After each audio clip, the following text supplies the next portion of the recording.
Stand up for righteousness. Stand up for justice. Stand up for truth.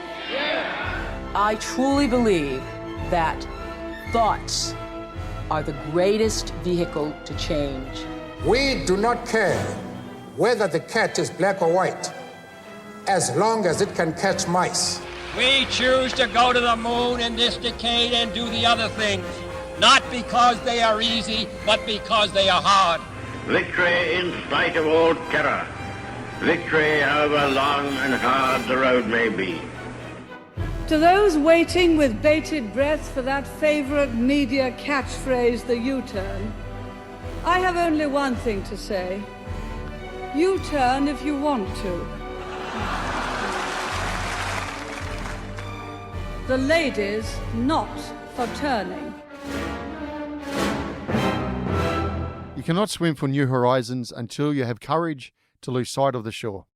There's a quote by Mississippi-born novelist, poet, and screenwriter William Faulkner, regarded as one of the 20th century's greatest writers, winning a Nobel Prize for Literature in 1949.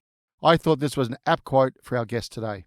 A seasoned executive, born and raised in regional Australia, who embarks on a career in the competitive world of financial services that sees her traverse the globe, holding senior positions in the UK, Czech and Slovak republics, before heading south for Asia and ultimately back home to Australia, where she has continued in the same vein.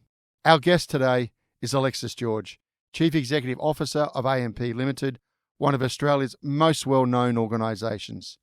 Alexis brings over 30 years of experience in financial services in Australia and offshore, and currently serves as a board member at AMP Limited and AMP Bank. Prior to leading AMP, Alexis held several leadership positions at ANZ Bank, including Deputy Chief Executive Officer and Group Executive, Wealth Australia, where Alexis led the $4 billion wealth divestment program, including the separation and sale of its life insurance and superannuation business. Alexis also spent 10 years of ING Group in a number of senior roles, including Chief Executive Officer of Czech Republic and Slovakia, and Regional Chief Operating Officer in Hong Kong for Asia. Hello and welcome to another episode of No Limitations, a show where we speak to elite world-class performing men and women and unlock the secrets and influences that have shaped their destinies and that you could apply to your own life.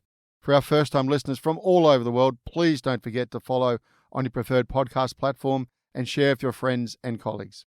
And for our listeners in Poland, Georgia, and the Czech Republic, a big hello.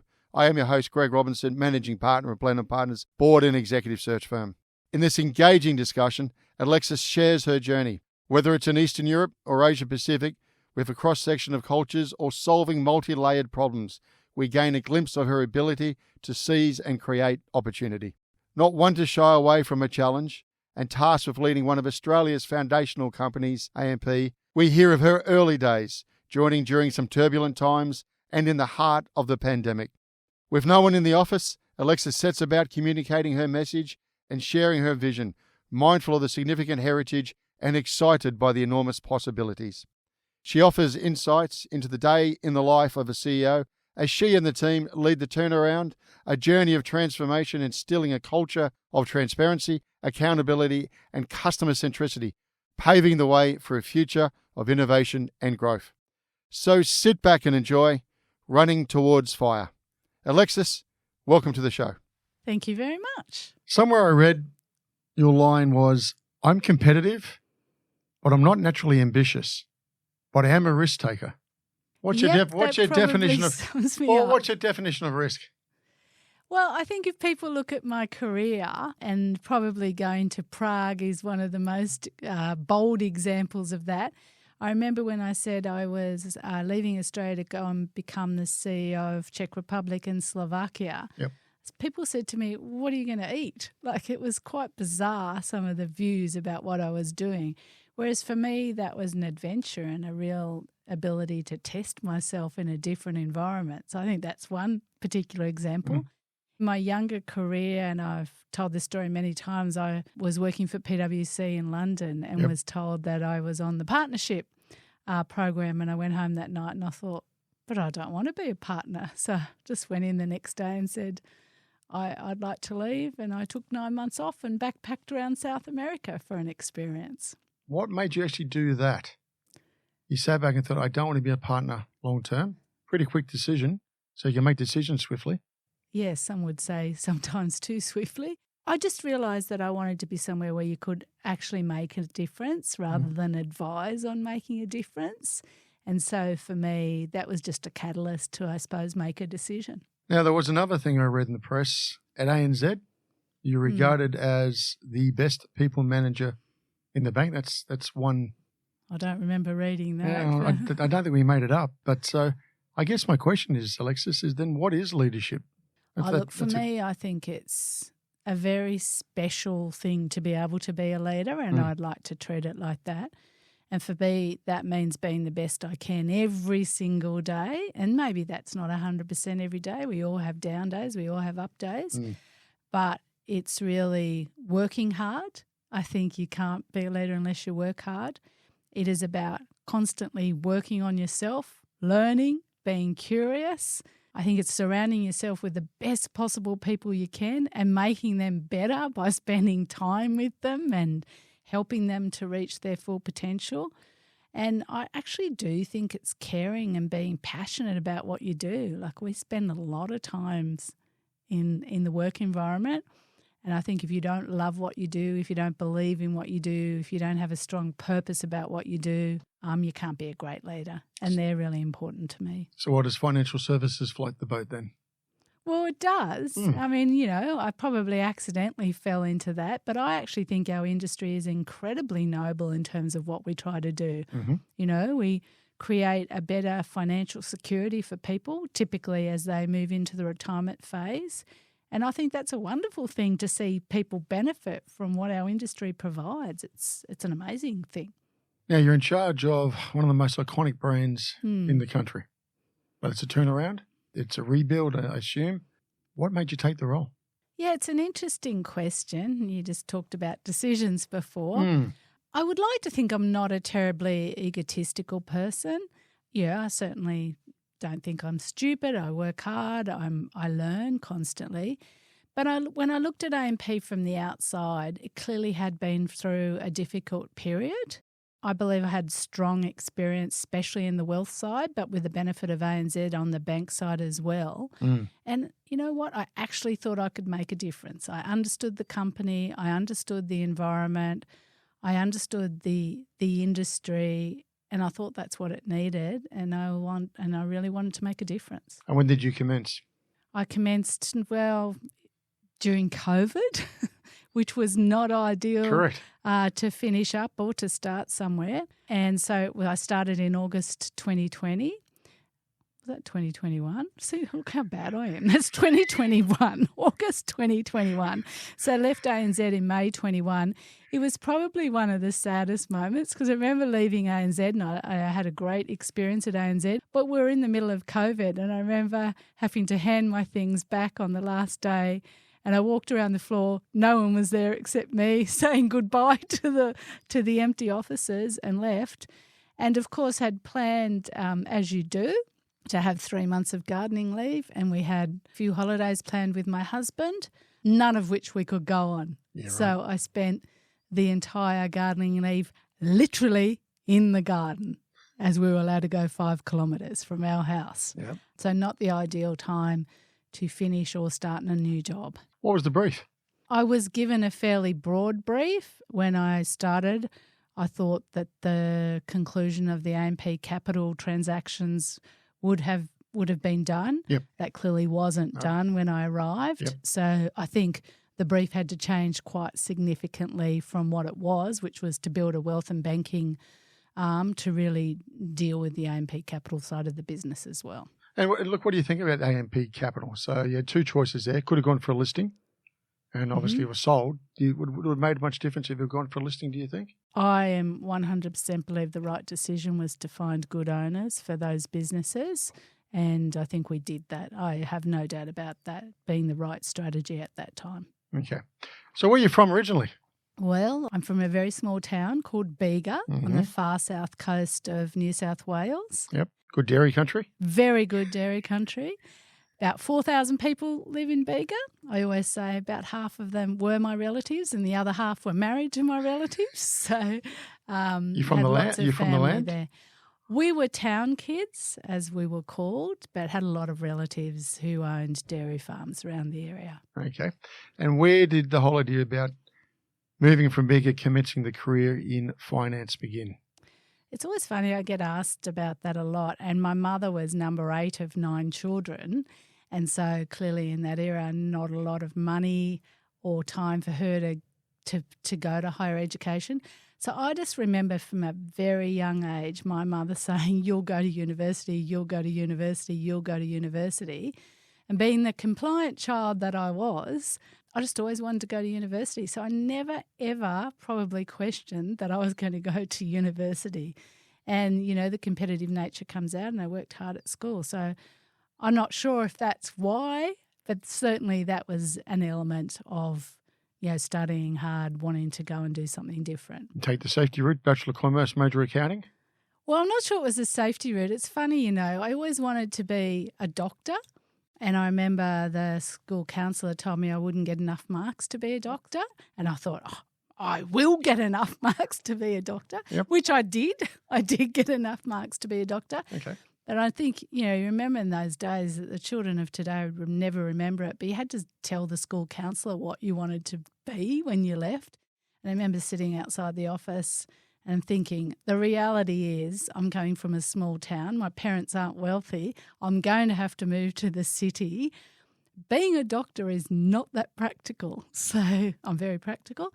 So I was flicking through the books outside thinking, how can I get to uni and pay my way, and saw something from Deloitte saying, you know, you can work on these 2+2 programs. So I thought, oh, that's what I can do. I'll go and do a Bachelor of Commerce and see if I can get one of those programs. And so the professional period gave the opportunity to travel a bit of the world? Well, yeah, so I started with Deloitte when I was 18, so clearly had no idea what I was doing and went part-time university and worked full-time for a couple of years and then went to full-time uni and then won a prize at uni actually that PwC gave and they said, why don't you come work with us? And you went to the enemy. I did. I did, actually. Not sure there was a lot of thought gone into that process. But, look, I think it was a wonderful experience for me, wonderful training ground, really learned to be adaptable and talk to people of all seniority. And I wouldn't give it up for the world, you know. It allowed me to move to London. It allowed me to do training and audit and consulting and different industries. Amazing experience. So how did you transfer into insurance/wealth? They were your major clientele at the time? Yeah, you'd like to think it was very planned, right? I mentioned I was in London, had been working on quite a few consulting exercises, but then took that 9 months off and travelled around South America with a girlfriend. And when we got back to Australia, it wasn't a recession, but it certainly wasn't a great time. What year was that? Now you're really going to test my age, aren't you? So it was in 1990. Yeah, tough time. Tough times. Yeah, it very was. tough times. Yeah, it was a slowdown. And so came back to Australia with no money, nowhere to live and no job. And so honestly, it was more, where can I get a job quickly? And BT was growing exponentially at that point. And so was very lucky to get an opportunity with them. And I've never regretted that because I love this industry. Okay. So that moved forward. And before you knew it, ING, was it? Yeah, so I stayed for 10 years with BT and then it obviously went through some issues during one of the crises. And so at that point moved across actually to AMP for a very short period of time. Oh, okay.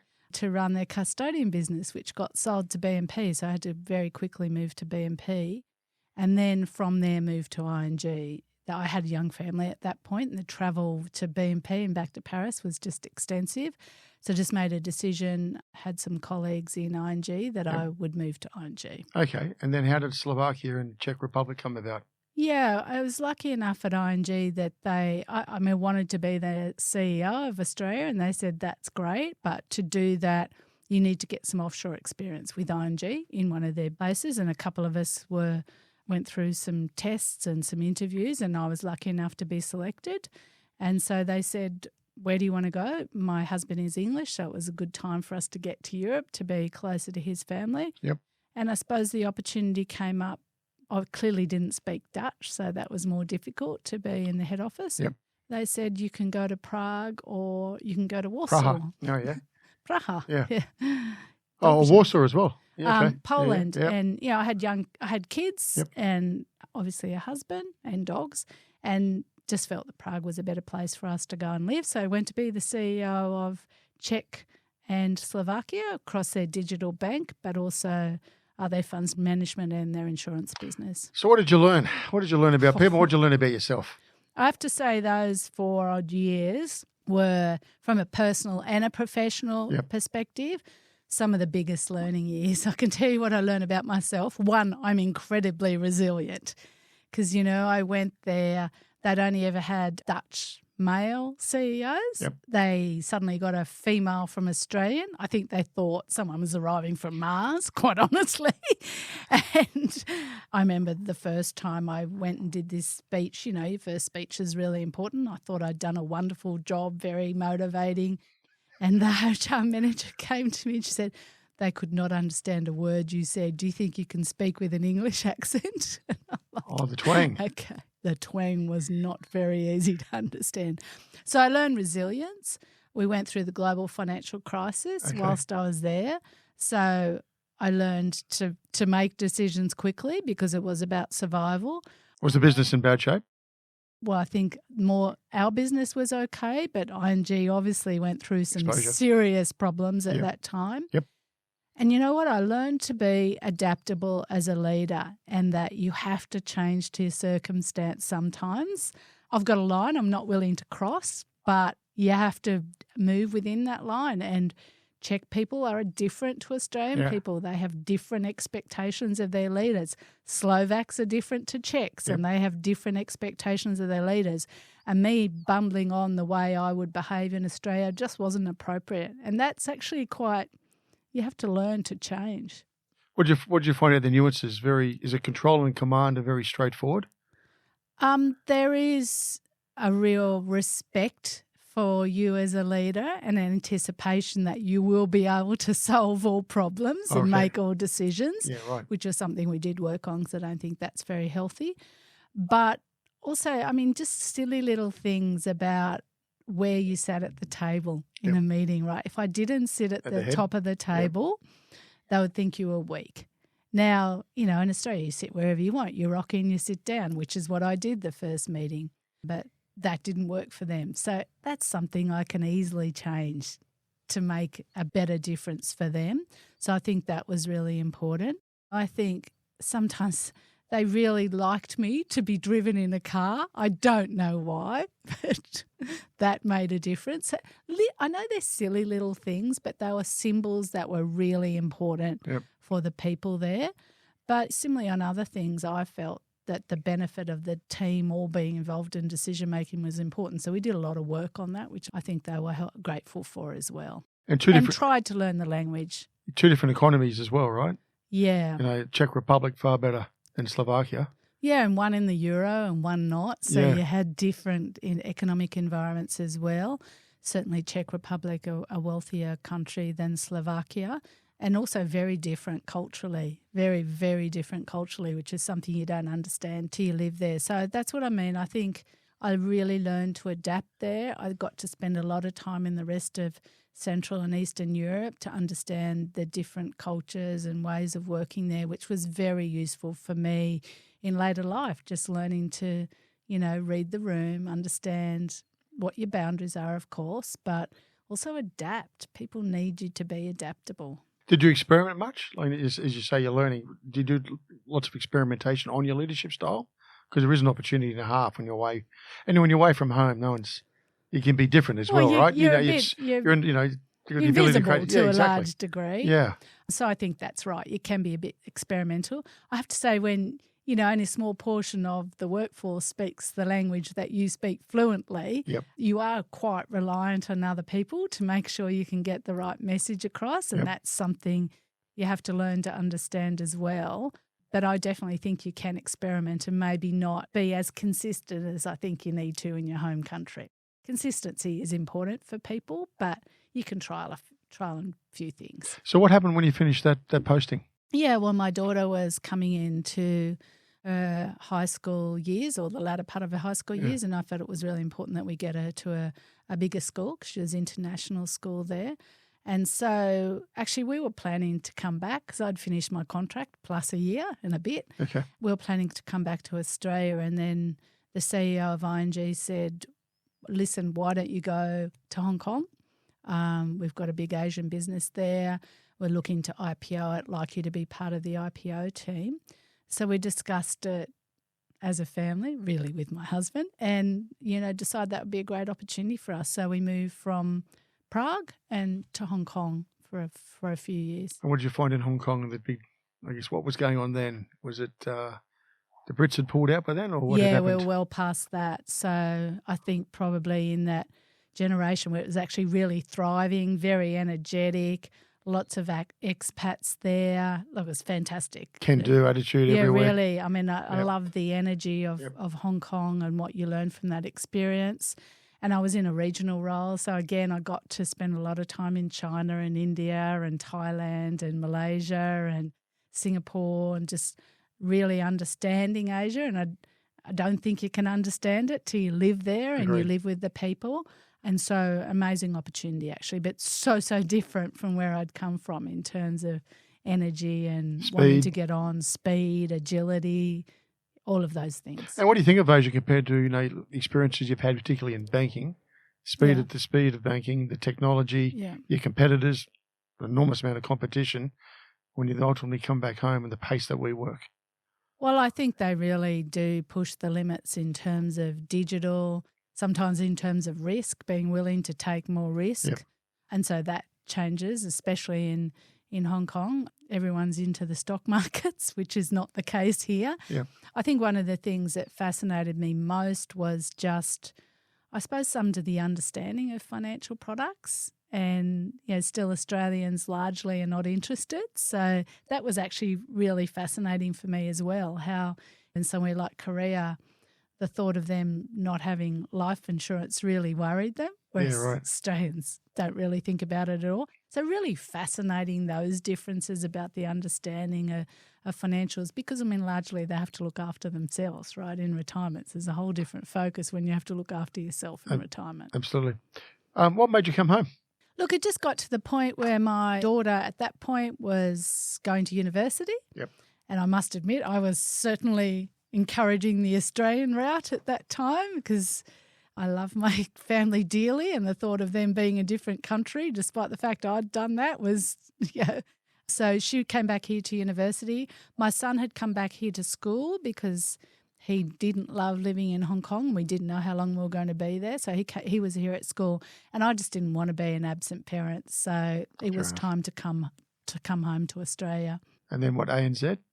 Yeah. And so, as I said, I had a lot of learnings from Asia, and I really loved the vibrancy of being there. At that point, ANZ was really pursuing. Yeah, so Mike Smith was in. Yeah, he was. So they were pursuing the global strategy, and I thought my experience would be useful to them and vice versa. And so I went into the wealth division at that time into the insurance role. So what were you tasked to deliver there? Growth. So at that time, ANZ was really on a growth agenda, and it was really trying to grow all of its wealth businesses. So we certainly were looking at growth and how do we grow and what can we do in Asia and not. Clearly that changed quite dramatically. Yeah. Well, that's an interesting point, Alexis. You have the hindsight and the privilege of working in Australian banking. And I guess Mike Smith was probably once in a generational CEO in Australian banking history. Mm. So he's taken a bank offshore with the view to grow. If we look at the banks here in Australia now, they don't have that. The growth is coming through immigration. So I guess from standing back, I look at it and think, well, where is the growth going to come from in Australia outside of immigration? Because the appetite's not necessarily the same. The risk may not necessarily be the same. And when we talk about your business in wealth, well, that's been ultimately sold, and most of the other banks have done the same. So from a banking perspective, where are we at in Australia? Well, you can see that most of the banks now are migrating into that business banking and being really active in that space. I think it is fair to say that most of them have come onshore, and perhaps the growth ambitions of the past are not as great. But is that good enough? Well, I At mean, the end of the day, it's a pretty contained market. Yeah, I think that's right. I've just spent some time in Europe and I look at the quality of our banks here and the digitisation, the customer experience, the offerings. I don't know, it's pretty attractive compared to some of the things that you see offshore. So I think as a smaller country, we do continue to innovate. We do continue to offer good solutions to the customers. What's the average product per person in banks these days? Still, I don't know at the moment. It's the same old challenge, isn't it? Of course, products per person is a challenge. I'm not in a big bank now, so I couldn't tell you what the trends have been there. But I think the days of cross-selling and cross-selling and cross-selling without actually really thinking about what the customer needs are gone. Okay, so if I'm an investor in Australian banks, they're still pretty good at delivering dividends, delivering cash, and delivering decent returns. Are they good at delivering dividends? They get dividends, but it doesn't go up. No, I think they're pretty good at delivering consistent dividends for people. Okay, all right. So you're in charge of running wealth at ANZ. I got to the point of running the wealth at ANZ, which encompassed all of it. Yep. And you're also given the opportunity to be deputy CEO. That's right. Okay. What did that cover off, and what was the differential between deputy and CEO? Well, I think there's a big gap between that. Well, I mean, I was given extra responsibilities once I became deputy CEO, so I was also running our payments business and all of our offshore businesses, which at the time were in India, Philippines and China. So that was quite nice. Got to do lots more across the group. I mean, a CEO is one person. At that point, it was Shane Elliott, who I'm very appreciative of giving me the opportunity. So I got to do a lot of things that he didn't have the time for, which meant meeting a lot of our institutional clients, meeting with a lot of the shareholders to talk about strategy, doing offshore trips to meet shareholders and customers. So, I mean, that is an amazing opportunity to see across the group, which I hadn't. I'd had a much narrower picture of that before. People often ask me, what's the difference? Well, I don't think it's the knowledge of the organisation, because I certainly got a great knowledge of the organisation. But at the end of the day, there is one CEO and that person has the focus on them throughout the year, whether it's media, the people, shareholders. And I don't think you fully appreciate that you actually are the CEO and there is no colleague sitting next to you. You're above the colleagues in terms of the seniority. So it's quite a bit different in terms of the responsibility, I think, that you feel. I always felt very responsible at ANZ, but it's another level when you're the CEO. But Alexis, was it within 5 years you became deputy CEO from commencing with ANZ? Maybe a little bit less than that, actually. Okay. I was trying to remember back when I was probably the deputy CEO for 4 years of the 7, or 3.5 of the 7. Okay, so I guess for those listening out there, for someone who comes into a very large organisation from outside, how do you go about earning that opportunity or seizing that opportunity? Well, for me, I think it is about being the best at what you're doing and not worrying about the next step all the time. I know lots of people argue about that, but I try to be the best at what I'm doing. And at that point, I was running wealth. So be the best at what I can be at running wealth, being a trusted advisor to my colleagues and vice versa. So always offering to help when it needed to be, and just being consistent with the way I behave, the way I make decisions. I hope there's no surprises with me, and I would like to think I'm very trusted and always have the best interests of the greater organisation and the customers and people at the heart of what I do. Okay. So, knock on the door, time for a change, middle of COVID or pre-COVID, AMP. Yeah. All right. Had some challenges beforehand, had reputational issues, changes in board, changes in CEO, changes in key executives. You're given a mandate. How do you go about it? Yeah, it's a good question. And as I said, I had 3 months of sitting at home. I was on leave from ANZ, but not to commence for AMP, of course. It needs to be a break. And whilst I felt disappointed I couldn't go anywhere, I think that was actually a really good time for me because I got to read a lot about the history and heritage of AMP, which I probably wouldn't have done otherwise. And there's been many books around it. I mean, it's an amazing company, 175 years of history. I got to speak to a lot of customers. I got to speak to regulators. I got to speak to some people. And so it was a real opportunity for me to just absorb this company and where it was at today and acknowledge the amazing heritage that it had had and the amazing impact it had had on the development of Australia. I mean, it basically helped build most skyscrapers in Australia in the early days. And so that was a real start for me, learning about the history and the heritage. Then it's starting to sit down and think about where can we win here? And as I said, I had to deal with the AMP Capital transactions as the first place. Where can we actually grow? Where do we have to sit? And then start to socialise that strategy with the team and with the board, of course. Okay, so Life had been sold? Most of it. There was a second part of the transaction which we had to complete into the first year of my tenure. How did you see AMP playing out over your leadership? What was the business strategy going to be? Well, I think for us, we are a really big player in that wealth space, so growing the wealth business. We had a digital bank, and I still think there's an opportunity in the niche part for our digital bank, so really grow the digital bank.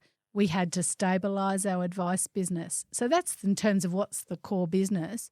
But I think just as importantly, and we had a couple of pillars we were focused on, restoring the reputation of AMP was critical. I made the decision that we should keep the AMP brand. It's an amazing brand. And if we're going to keep it, we need to restore trust in the brand. And the other thing is we needed to restore belief of our people in the brand. And so they were two key underpins of the business strategy, along with respecting risk. So I think because what we had gone through, there was very much take no risk, and that in business you can't take no risk. So we need to respect risk.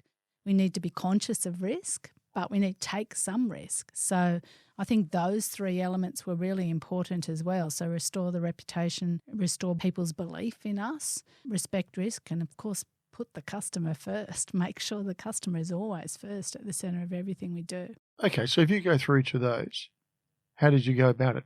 Well, look, I was fortunate enough, or not fortunate enough, we didn't have a purpose for AMP, right?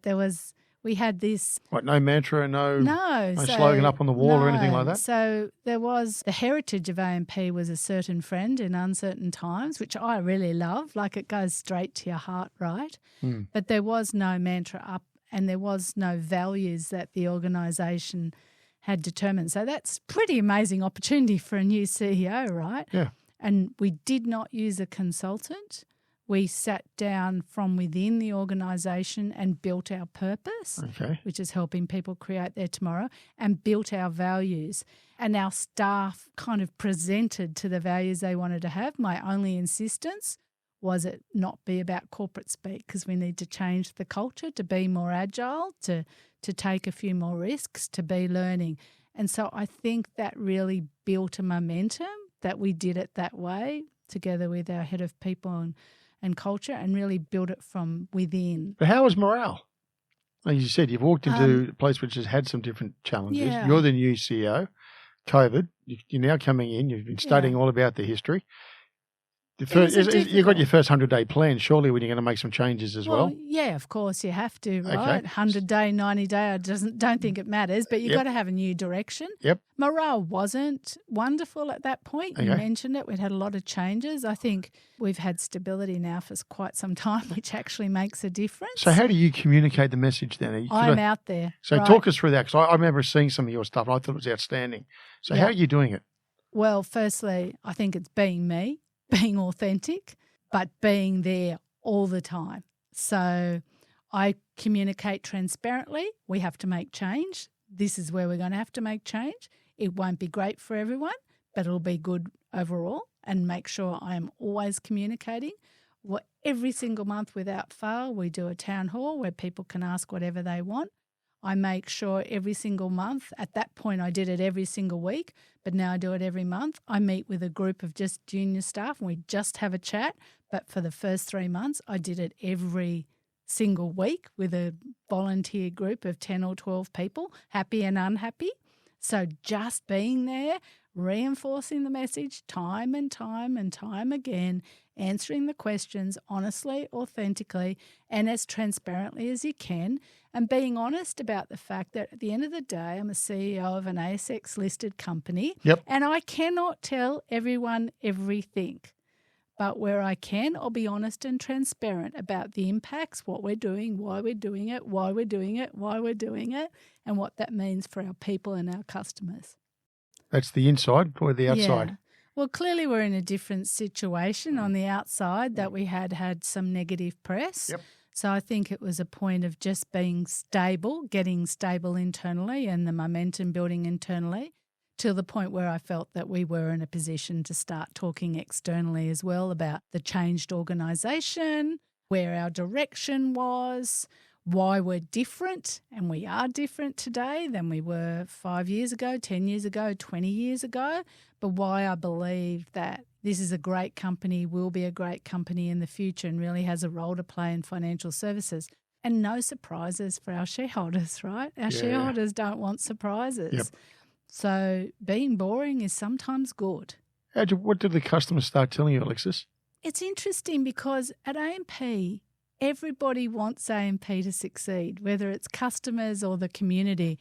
It's an amazing brand, and I think you can get caught up in the fact that that's not there. But there is overwhelming support for AMP, and I heard that from most of our customers. Clearly, we needed to improve the experience, but overall, it's a pretty positive relationship between our customers and AMP. Okay. Can I roll it back then? In your first 100 days, you're coming into a business which has had some challenges. What do you say? How do you go about it as a CEO? You catch up with each of your team members. Half the time you're in and out because of COVID. So what are you looking for? And how are you evaluating whether they're a stayer, they're not with me? How do you go about that? People are critical, right? At the end of the day, they're one of the most critical resources you have, especially in our industry. We don't make tables or chairs. We make promises, and we have to keep promises. So people are critical. I've got to say that as a leader, that was one of the most difficult jobs in my career because I couldn't spend physical time with anyone. Yeah. And in fact, I didn't meet most of the team physically for over 5 months because we weren't allowed to. I'd met the CFO, but not the rest of the team. That is really hard to get to know people over a square box. But it's spending time with them. Lucky enough that they'd been doing quite a bit of work on the team, so I did have some psychometrics and some other things that I could use to base it. But I knew we had to be a smaller, more agile, not ridiculous risk, take more risk. So that was some of the traits I was looking for in the people. I also knew that we needed to have around the exec table the people who were running the businesses that were going to be important for us in the future. So quickly knew we had to have someone from the bank at the table. I think we had an extremely talented person within the organisation, easily able to do that. I mean, it's just methodically working through the values that I'm looking for to drive us forward, and does that person fit or not? And where they don't, being upfront with them is my point of view. Yeah, really? Yeah, I would like to think I'm upfront with people and just explain why, and that they may be very competent, but are just not for the next phase of the company that we need to drive here. When did you start seeing a shift?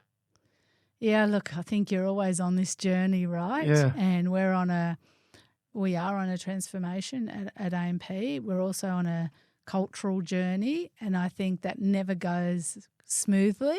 You're always going to have some clashes in the time. I think we probably hit the hard parts at about the 1.5 to 2 years when we were going to continue on this journey, and that meant that some of the old ways of working had to change to the new ways of working. And not everyone likes change, let's be honest. I probably embrace it, but I'm acknowledged that not everyone likes it.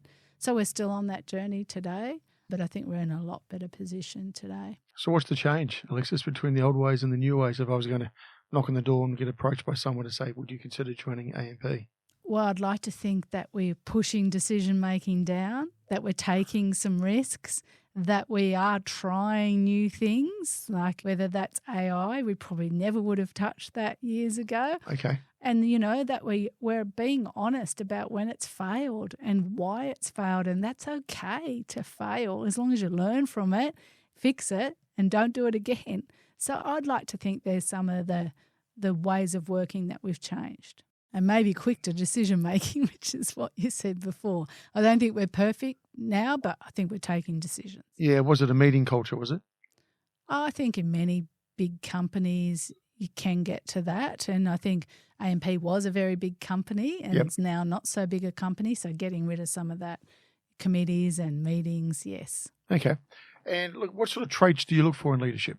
I think curiosity, continuously learning, both about yourself and what's happening in the world, they're really important to me.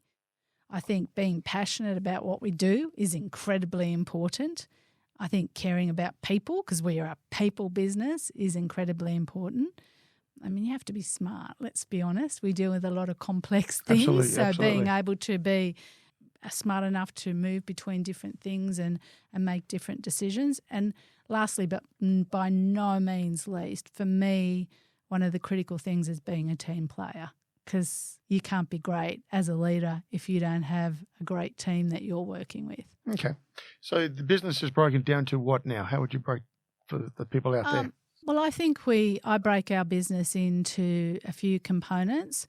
We have a wealth business, whether that's direct to our customer or through intermediaries. And I think the intermediaries are also our customers, but we have a big wealth business.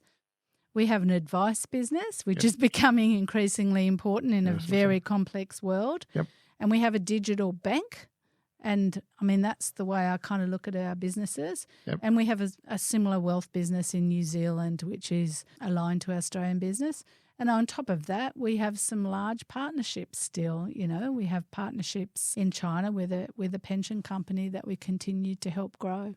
Alexis, people in Australia, they pick the phone up and seek wealth or advice enough, or do they think it's prohibitive in terms of expense? Yeah, I think because of what the financial advice industry has gone through, there is a lot of perception around advice.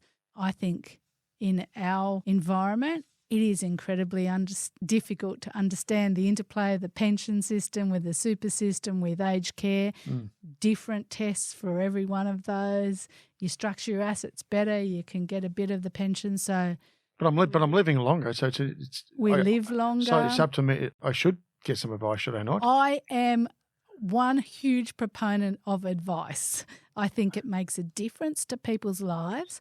I think people worry about cost, and I think, look, it's not an inconsequential cost, but the value it drives over time, I think, is unquestionable. And I think even just getting some simple retirement advice from your super fund is one step forward. But I don't know if it's the cost always, but it's scary, right? If you don't work in this industry, it is actually really hard to understand. The terminology, the language. The language, what the income test is, what the asset test is, when can I get the pension, when can I draw down my... It's just really hard stuff, and we don't like to feel dumb. So asking dumb questions doesn't come easy. So I think... Is it overly complex? I think we have a pretty complex system that's been built up over many years. Yeah. I think there's an attempt to try and simplify that with the review of some of the laws and the quality of advice review, but that's going to take some time, so we're still with it for a while. Okay. And in the world of wealth and against, some of the largest super funds, how you going there? Look, I think there's a role for a place like AMP. We don't want everything looking the same. I think our heritage is in superannuation. It is helping customers in that space. I mean, I'm not trying to shy away from the fact that we've had some difficult years, but I think that's gone. Our brand is improving in terms of trust. The customers are starting to love us again, and that's where we need to be. So I think we're in a lot better shape. But, I mean, there's good competition out there, and we have to keep getting better. We have to keep differentiating. I mean, we are pursuing a strategy of being the best around in retirement, and we've released some really innovative things around retirement and rebuilt a little community as well, which is kind of ancillary to the financial aspect of it, because that's another important part of retirement. So I think that's where we're trying to be different, and think that's where we'll make our play in that space. Alexis, what is the role of wealth then? I could be industry super, I could be yourselves. Yeah. Are you going to give me the best return, or are you going to give me the best return based on your ethical views? Oh, that's a deep question. Well, it is a deep question because I think it's got to be worked out in some regard because they're fair. I could be retiring. I want the best return. That's what I'm a member of this fund, and that's what I'm after. Then there's others saying, well, no, we're not going to maybe invest in coal, or we're not going to invest in this, we're not going to invest in that. Well, hold it. Well, what did I sign up for? Yeah, and so I think it's really interesting. Yeah, and that's why I said I think AMP does have a different role to play. Yep. I mean, we clearly have ethical solutions, but there are solutions where we might invest in things that a customer wants to invest in. So we'll offer all solutions to a customer, being very mindful of sustainability. I mean, I think there's a few prohibitions that we wouldn't go near, but I think options for customers is important. At the end of the day, I think it's their money, and so they've got to make their own choices where they're able. And if not, they go into a default fund where, we have to make choices about best returns given sustainability. And I think it is a responsibility on all corporates to think about sustainability. Yeah, but do you think, are the super funds becoming borderline activists now? Oh, I don't want to go into whether they're borderline activists or not. I think they've all got different views. They're increasingly influential. They certainly are influential. There's no doubt about that. But I think there's many different views among many different super funds. Yeah, okay. So I just sort of stand back and look at a coal mine, I can't raise capital, or someone's, my super funds aren't going to invest in us, so they have the right to do that. That's what I'm sort of looking at. It's not illegal. No, it's not illegal. And I think different super funds will have different attitudes depending on their customer base or their member base towards various things. But I think at least thinking about sustainability, I think, is important. That could mean encouraging people who are in coal or other things to start transitioning as well. Yeah, sure. But they'll have different views depending on their member base. Alexis, philosophically, as a CEO, when should CEOs take a stand on social matters? Well, I think this is a really hard question in today's world where people expect you to have a view or not expect you to have a view, or publicly say your view or not publicly say your view.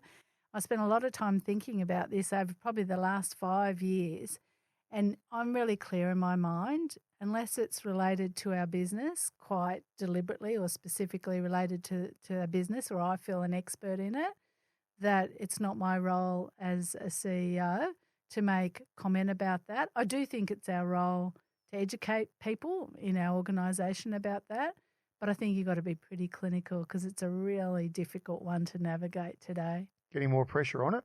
There certainly is from both sides, as you'd be well aware. There's pressure to have a commentary around either your personal views. When you're a CEO, there are no personal views. Your views are really reflect on the company.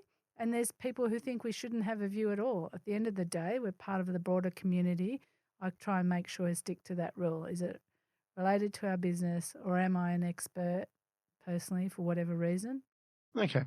And the bank, AMP Bank, so you've got digital play here. If I look at the 4-pillar banks, I guess there's going to be less investment in terms of walking in and out of their retail presentations. So opportunity to pick up market share? Yeah, well, we are a digital bank today. I think we've launched a strategy last year to broaden the base of that digital bank to focus on small businesses. And I mean small.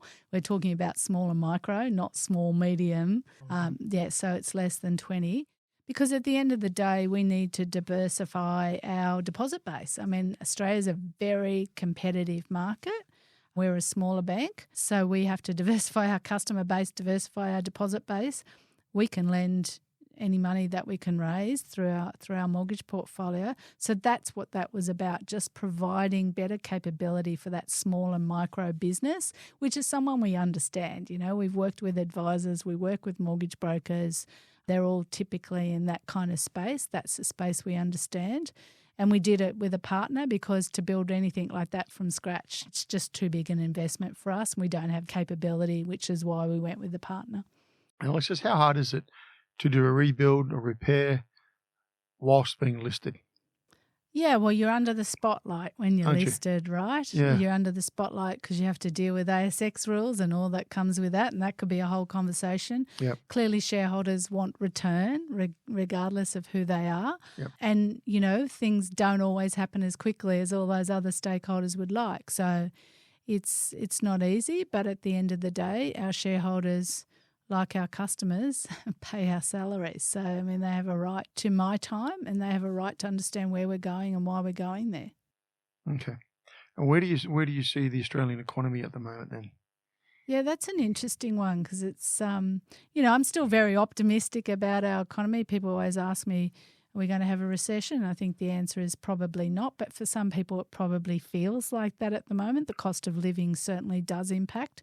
And I sat in our contact centre last week and realised it's not just those people that may not have a job or on lower incomes. It's actually people on higher incomes who may have lost their job and who are also facing cost of living crisis.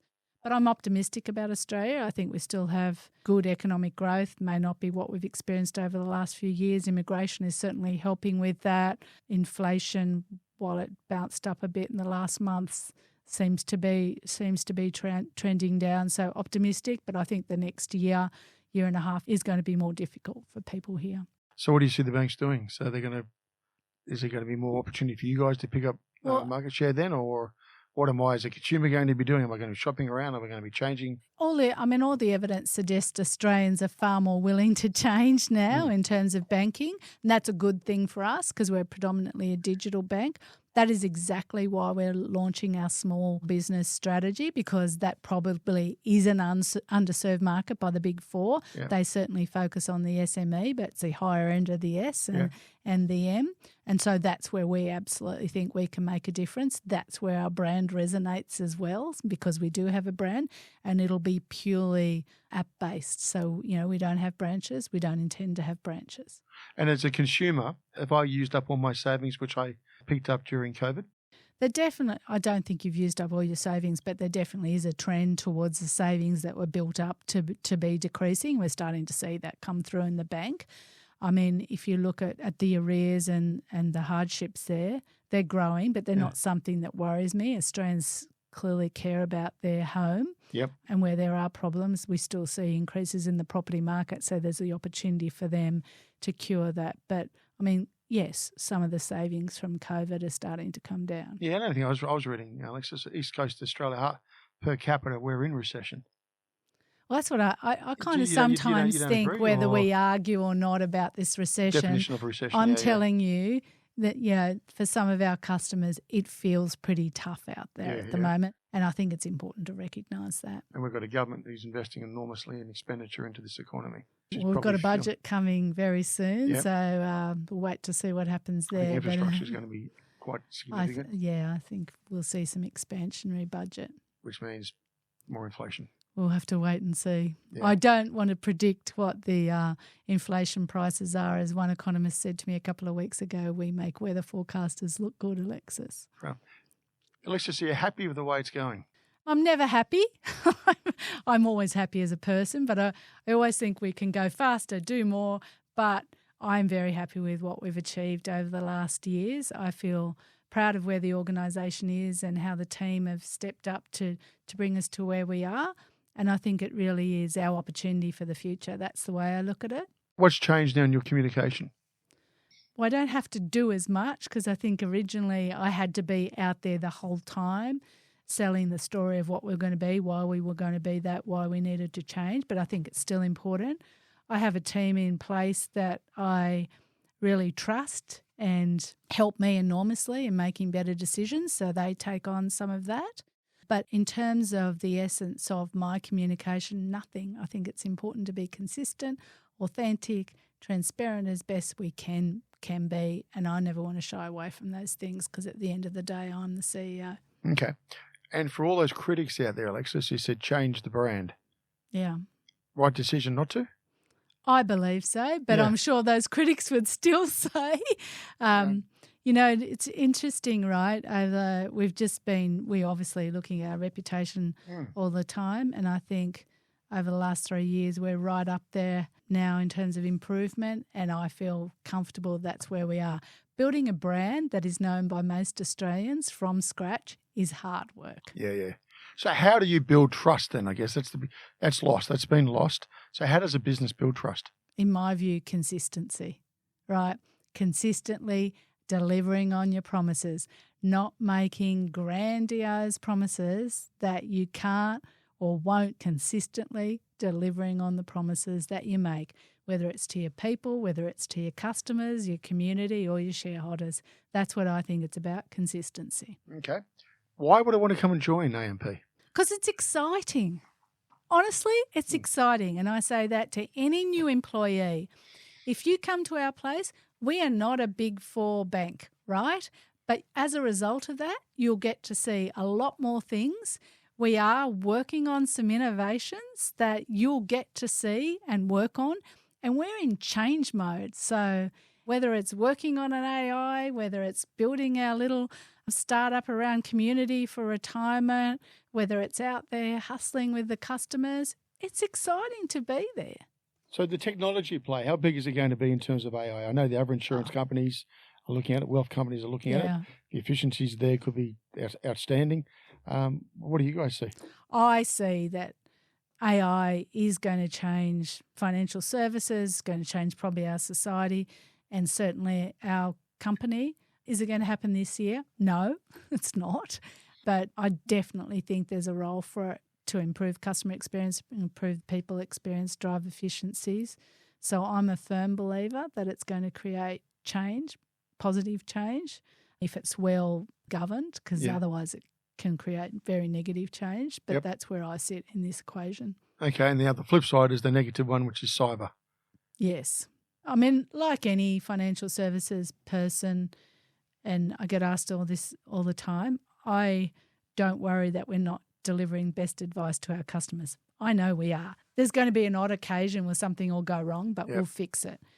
The cyber space is something that worries you, especially when you're in an industry that's about trust, right? It's about trust. Yeah. And so, you can spend as much money as you want, but at the end of the day, we have a lot of people in our business as well, and people can do things that look innocent. I mean, the scammers are getting better. So they send emails that look real.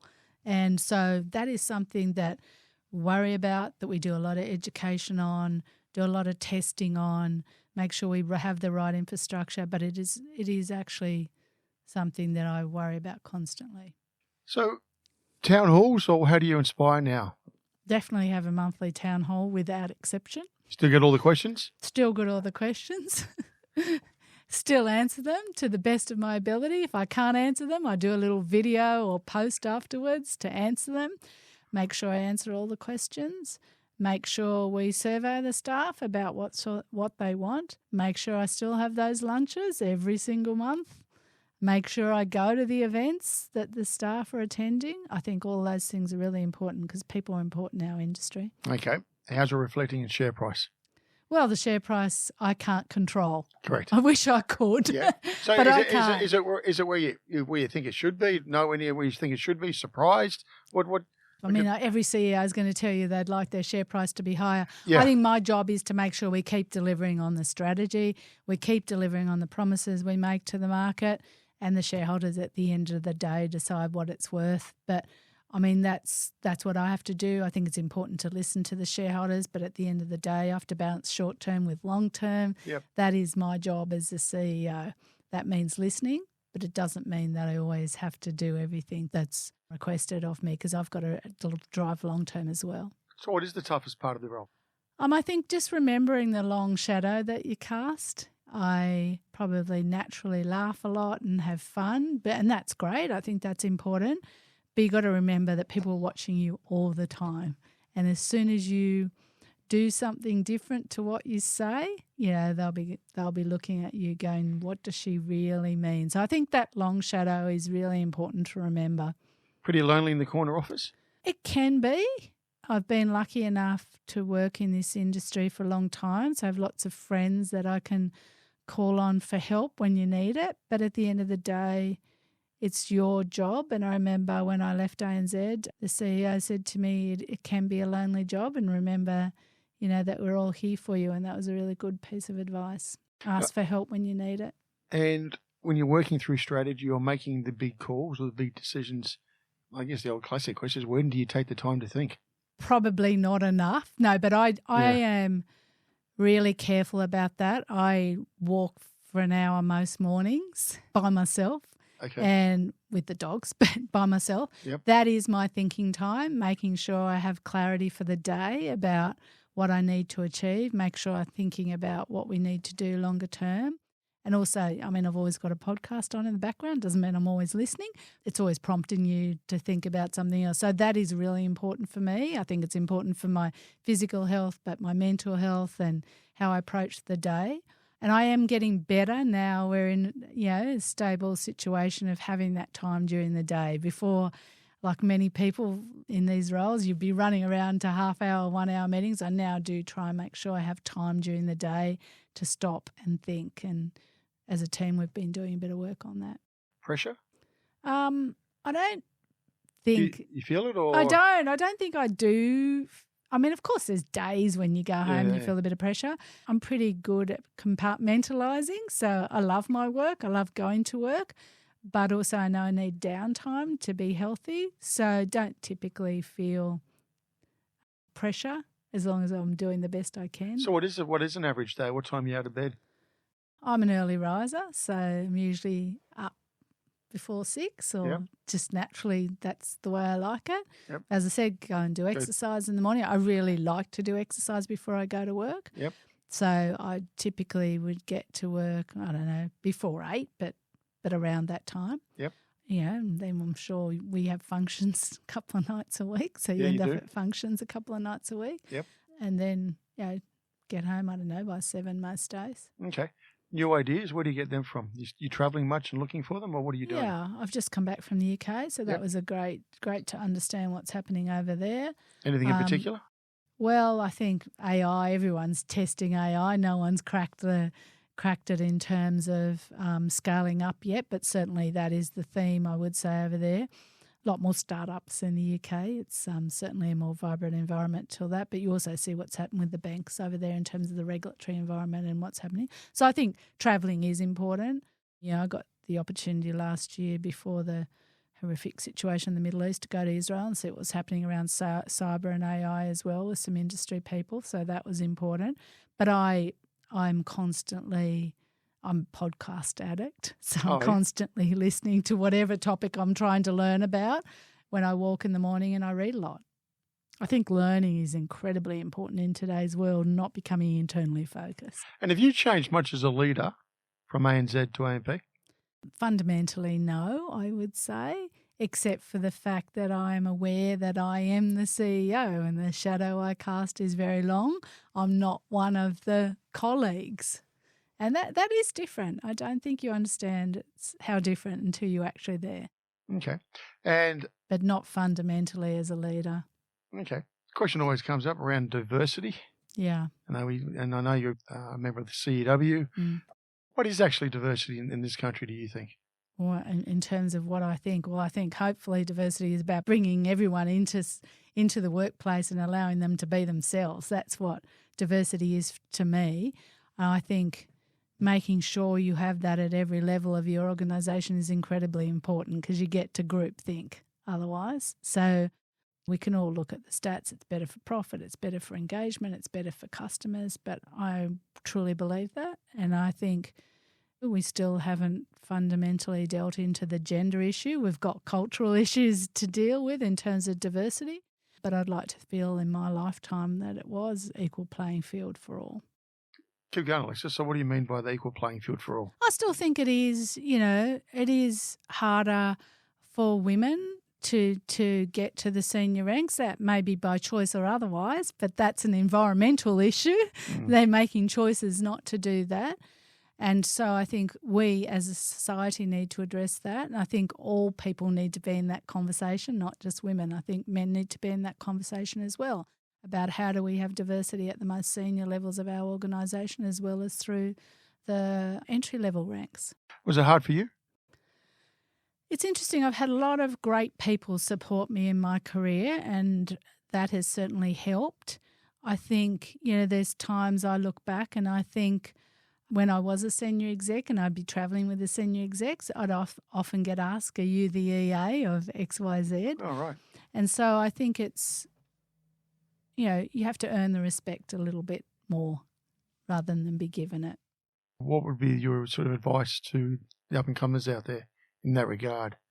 Well, I think it is being asking for help when you need it. As I said, I had a lot of people who, when I wasn't stepping forward, kind of put their foot in my back and pushed me forward and said, this is your time.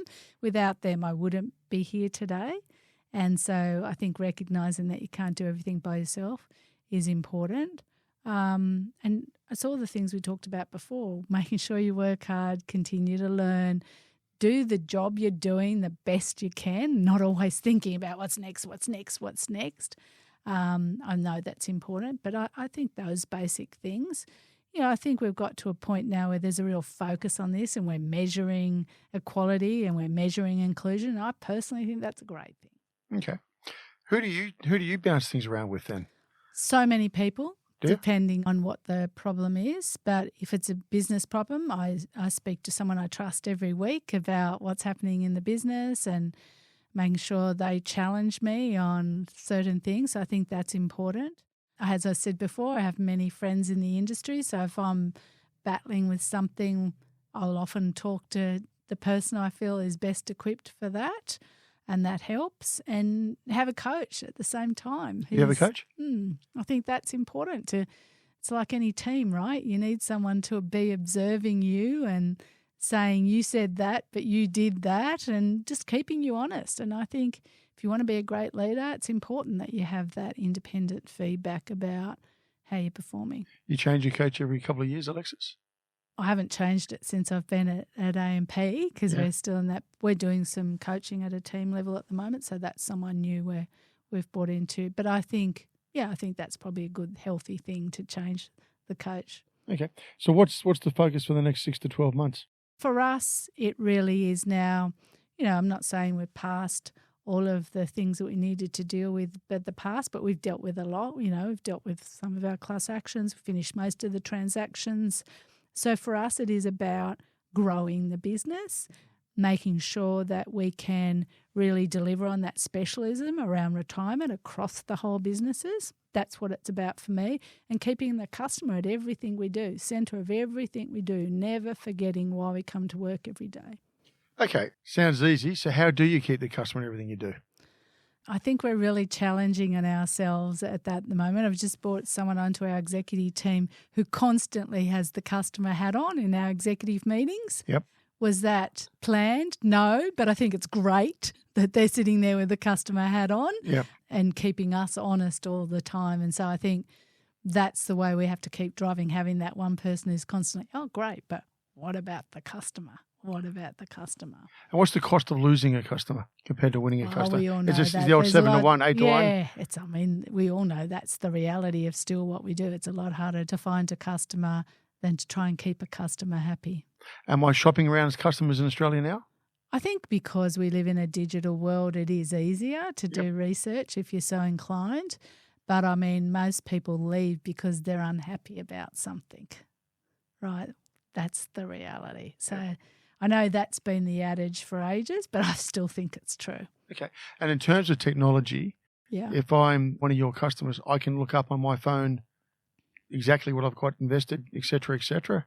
So I know others are offering that or are going to offer that. I think you have to if you want to live in this new world. That's game. That's just the entry part. Yeah, okay. That is the entry point. What differentiates you then? Well, I think it comes back to the solutions we offer, right? Retirement solutions. Firstly, the other thing is you can come to our place for advice, super, which does help, having it all in one play, having it all under the one brand. So that's what differentiates us. But for us, we're trying to differentiate, as I mentioned before, in that retirement space and really be innovative there in a digital experience, the solutions we bring, education, well-being, that's where we want to be different. And just from the stats, from what you're seeing, are Australians retiring better? Definitely they are. I mean, I think our super system is the envy of the world, quite honestly. There's a way to go still, and I think we need to do more on education.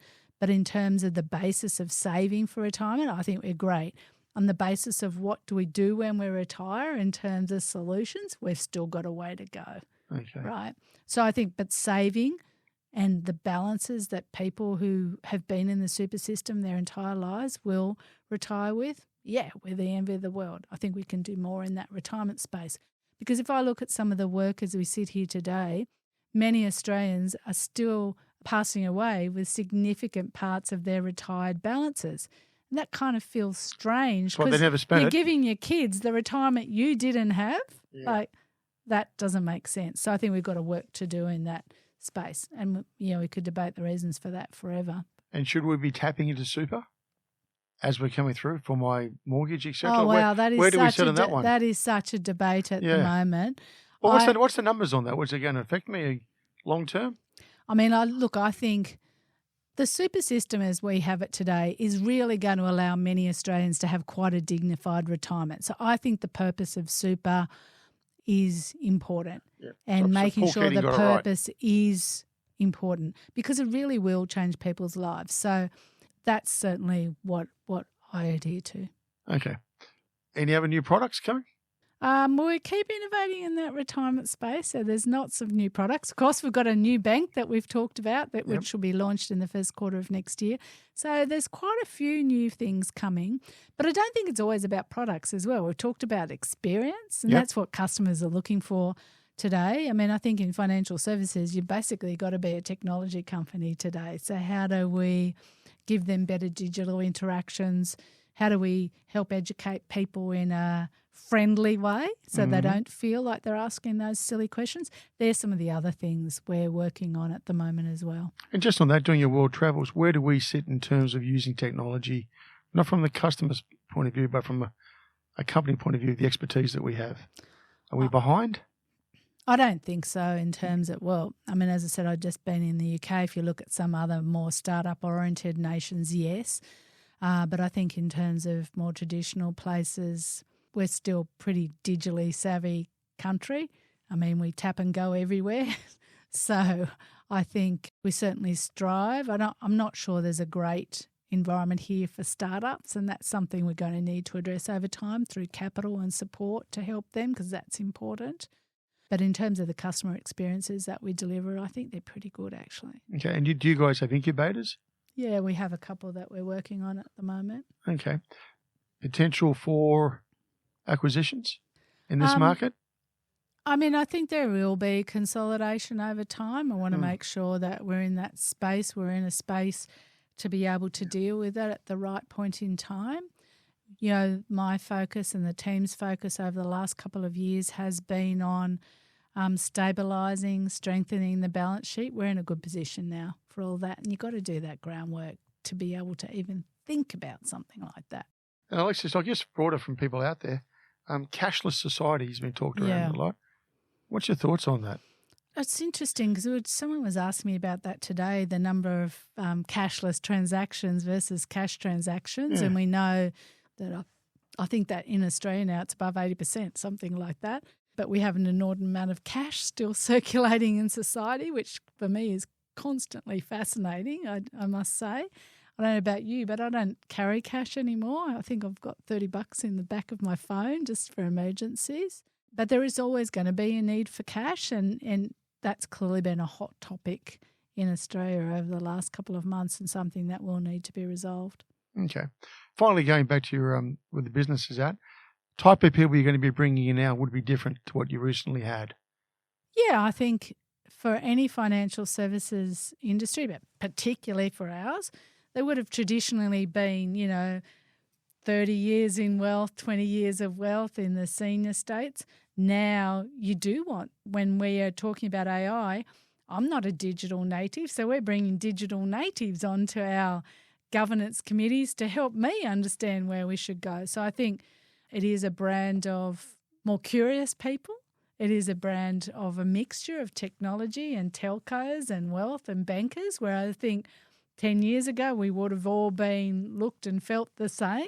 So I think having that is really important, and bringing in different industries that are at different stages of that development in terms of digital or AI or data management is really important. And I think that's a big change that we're going through, and how do we all work together when we speak a different language.